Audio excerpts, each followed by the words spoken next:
Hi, everyone. This is David Roach from Quantum Economics and Independent Strategy. And this, by the way, is Bianca, who wants to talk to you about dogonomics and what's happening in global supply chains. And she's the smallest of our 8 rescue dogs. I won't tell you the sad story of her life, but she's 13 years old and very happy, except for one thing, and that is that her favorite treats, which come from the United States, they're spoiled. These dogs, if they're not anything, they're not available anymore. And even if you can find a package, they're 5 times the price they used to be. Now, how is all this happening? What is happening to supply chains for manufactured products globally? Our story starts in China and then charts the course of what the disruption of supply side chains are going to do to the whole architecture of global economics.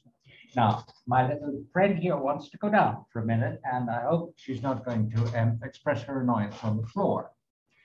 But here's the story. China accounts for 28% of the international trade in manufactured goods, which is a huge amount.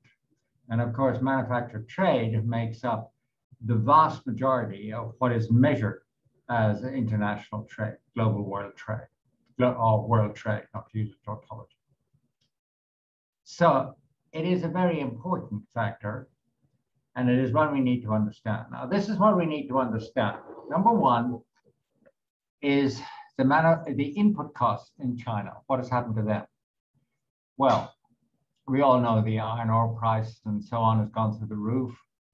We know that a large amount of alumina supply has been disrupted in Africa, and I can go on. But most important, what I want to talk to you about is freight costs. The Baltic Index provides a good measure of how much it costs to get iron ore or coal or whatever is needed to produce the steel or aluminium to China from anywhere else in the world. And China, of course, imports most of its raw materials. Baltic Dry Freight Index is up by twice since pre-COVID times. So the first thing we have to say is that that cost of freight is adding to the input costs at the back end of the supply chain within China itself, so that its steel, even its electricity, if it's dependent on coal, and so on, will cost more to produce than if the freight costs alone had stayed where they were as an average pre-pandemic. Now we want to look at something else. What about getting Chinese goods to the US or to Europe? Well, they're moved either in containers, big or small, normally 40-foot containers on mega container vessels, which have got bigger and bigger, or they go by air freight. Now, if you take the cost of a container and shipping it to the west coast of the United States, the average long-run cost pre-COVID was about $4,000. The cost last week was $12,424, rising at over 7% a month. If you take the same cost of shipping to the EU, say Genoa or Rotterdam, then the long-run average cost was $2,000 per container, per 40-foot container. And last week it was $14,294. Again, you can see how dramatically costs have risen. The air freight figures are approximately the same, between 3 and 5 times more per kilogram than they were before the pandemic, and still rising. It's not like it went down in the pandemic and now we're seeing them increase just because we have basically moved out of the pandemic. It's not that at all. They have simply risen because the containers are in the wrong place, so the aircraft aren't flying or whatever. But the point is the supply chain is severely disrupted. Now, one of the measures of this is actually to look at the number of ships waiting to enter port. And in China, the average number of ships at the moment waiting outside ports, and we're talking about ships which are the size of 2 football fields, end to end, full of containers, up to nearly the top of the bridge. The reality is that these ships, there are now 41 ships waiting outside Chinese ports. About 3 months ago, the figure was 60, so it has come down slightly, but it is still indicates a waiting time of between 3 and 5 days. That is totally abnormal. Similarly, if you look at the west coast of the United States or at Europe, the waiting time to enter port is between 8 and 12 days in the United States and 6 to 8 days in Europe. Now, what that tells you is that these ships waiting in line, they become very vulnerable to knock-on effects as to their next port of call, where they get bunkering fuel and maintenance, which is time-based. So the basic truth which I'm telling you is that the costs of moving freight around the world, and I'm just focusing on that, I'm not focusing on the other bits and pieces of the supply side. The cost of moving freight around the world has increased dramatically to such an extent that shipping low value added goods like Bangladeshi textiles or Vietnamese basic products or Indonesian furniture have become totally uncompetitive. So that essentially these things are dropping off the end of the supply chain altogether. But if you take everything together, you may say, well, why does it really matter that freight costs are rising? Well, it matters for several reasons, but the most important short-term reasons are, number one, these costs either have to come off the profits of some of the companies in the supply chain, or they have to go on the price of the end product, which is called inflation. Now, if you consider that 57% of all the cell phones, mobile phones, depending on what your use of language is, consumed in the world, bought in the world every year, are assembled or totally made in China by producers like Foxtron and then shipped to their final destination, US consumers or European consumers, you can see very plainly that the disruption of supply side is doing two things. Number one is it is cutting supply. In other words, things don't reach the markets in a timely fashion. So there's a hole. And that hole, of course, is filled by people bidding up prices to get what they want. That's what plugs the supply and demand gap when supply chains are disrupted. And then there is the fact that the costs either have to come off Apple's profits or somebody else's profits, Foxtron's profits or whatever, or it has to go on the price of the phone, and that means inflation. Okay, now they're the short-term runs and conclusions, which I think are underestimated by markets because people believe that this is purely temporary. I don't think it's temporary because let's look at the reality. The reality is that if this was just a COVID disruption, which now the pandemic is waning somewhat, it will go away.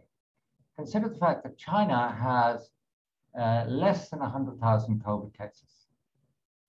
And Ireland, my country, has 350,000.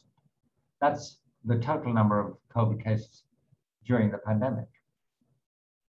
So essentially, whether you like China, whether you like the way they control epidemics or pandemics, or whether you don't, doesn't matter. The point of the matter is they're pretty good at controlling it, and they could not certainly hide to any great extent the truth about the pandemic. So what this tells you is the grain of sand,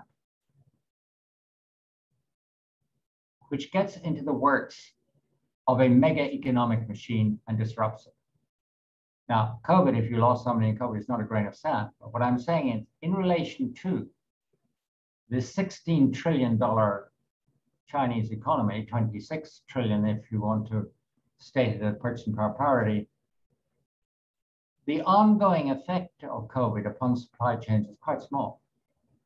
What we are looking at a disruption of supply chain, which is due to other factors, changes in the nature of shipping companies, changing in the nature of how we produce things, change in the nature of demand.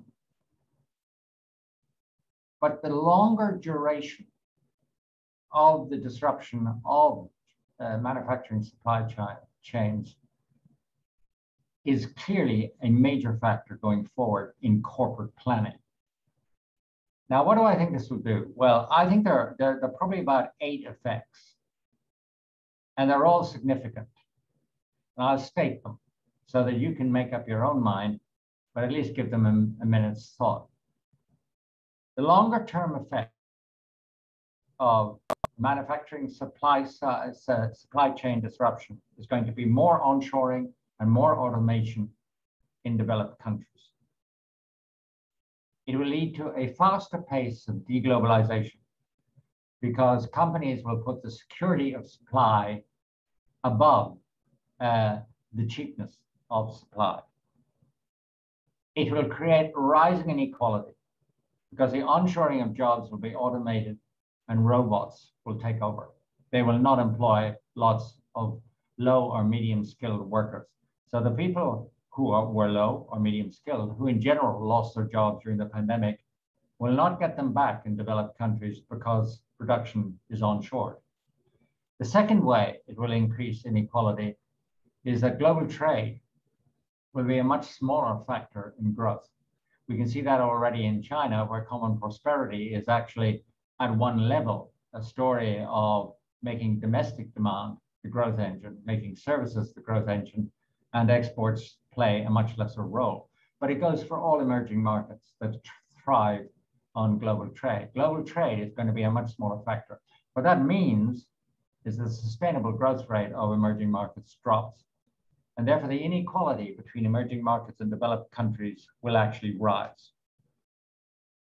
Now, what will democratic governments do all about this? Well, I'll tell you exactly what I think they'll do about it. They will seek to offset rising inequalities by payment of things like social wages, which may be ethically justifiable, but economically it means you're paying people not to produce, and unaffordable fiscal programs, which are already visible in a lot of places. Both of these are together will encourage a lower productivity, therefore ultimately lower growth. In fact, I would say many developed economies, once the dust has settled, which means the post-COVID recovery has settled, will themselves settle down to a trend growth rate, which is almost X growth. In addition, because we have low productivity, high budget deficits, high sovereign debt burdens, governments will need to create inflation, and central banks will help them because central banks know that if they do not go on financing governments, then the cost of capital will rise horribly and the whole debt mountain will come tumbling down. Now, not only the public debt mountain, but also there are a lot of extreme debt mountains out there, including China itself. I think that inequality, which is going to be the most lasting inheritance from COVID, will breed extremism. And economic failure will follow in specific countries, but numerous. We have to put that together with my thesis that war is becoming affordable because it is becoming automated. And it doesn't present citizenry with the spectacle of their own soldiers dying on beaches or in massacres, because most of the fighting, at least of anybody who can afford it, which is becoming, as I say, a greater number of states and things like criminal gangs,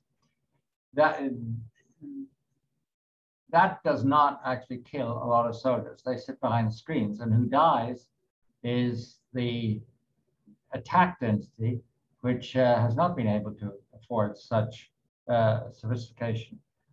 And we've seen examples of that already in the recent flare-up between Armenia and Azerbaijan. The war was actually won by Turkish drones being flown on behalf of Armenia. And that's going to become the norm, but it will also become the norm between drug cartel A, drug cartel B, or drug cartel A, and some kind of country that is trying to stop it doing its trade in international drugs with its people. Now, finally, and I think it's a very important point, we come to climate change. As the world retreats into relative isolationism, the economic free rider advantage of being non-compliant with greenhouse gas reductions agreed on an international scale, the free rider option becomes more and more attractive. So if China is not cooperating with the United States on questions relating to defense, on geopolitical issues about Taiwan, and I can add a long, long list in the Sino-American Cold War, which is, I can't say it's heating up because that would mean it would be getting better. It's actually getting worse for the world and for the world economy. But the temptation for China to say, well, screw you. I'm not going to cooperate with you on climate change. I'm not going to hit my targets of zero emissions by the year X, which it won't meet in my view anyway. I'm just going to continue to grow at 6-7% due to domestic demand. I am going to, as I am currently doing, build enough coal-fired power stations equivalent to the entire capacity of coal-fired electricity power generators in Germany per year. I'm going to go on doing that because if I do that, then I'm going to keep my citizenry. They may not be healthy, but they will be relatively materially happy. And the world can go to hell in a handcart. I think that is very likely. The free rider concept on climate change is likely to become an increasingly attractive option for two sorts of countries. One is countries like China, which are massive emitters of greenhouse gases, and which could have a free ride on everybody else trying to, and succeeding to an extent, reducing greenhouse gases. But then they wouldn't have to. They can have the growth instead and just let other people do something about their greenhouse gases. The other sort of country which will get away, in my view, with blue murder, and I'm not sure that finally when the world system collapses under some catastrophe caused by global heating, whether it will be blue murder or some other horrible technicolor. But that's places like Australia, because Australia has now, just this week, signed a very significant defense deal to acquire nuclear submarines, not nuclear armed submarines, nuclear powered submarines from the US and UK, in order to extend the isolation of China. There is no doubt that this is about containing China and defending Taiwan. So given that that's where we're going, and I'm not saying it's a good thing or a bad thing, and that China has now run up against the cost politically of not having any friends outside nice places like Southern Asia and Pakistan and North Korea, all wonderful friends of China, having no other friends in the world, is now incurring the costs of that, which is the actions of China are seen as increasingly belligerent, and action is now being taken to contain them. But that increases the free rider advantage and temptation to China to simply say, okay, well, we're going to go our own way on climate change. You guys can actually do something about our emissions, but we're not going to do anything about it because we need to keep our domestic population happy. That said, I hope that the fact that this is actually inspired by a lack of nice dog treats for my tiny dog, one of 8 from the United States, inspires you to think about supply chains and manufacturing, the effects immediate upon supply availability and on inflation prices, and down the road on the lessons that will be drawn from this amazing period in which a relatively small COVID rate of infection in China compared to the rest of the world, or most of the rest of the world, has actually been the grain of sand which has disrupted the mighty machine. The lessons of that will not be lost.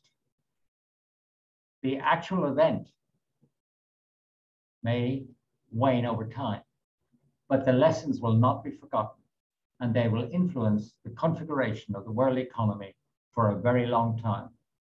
If you like these chats, please give me a like and subscribe.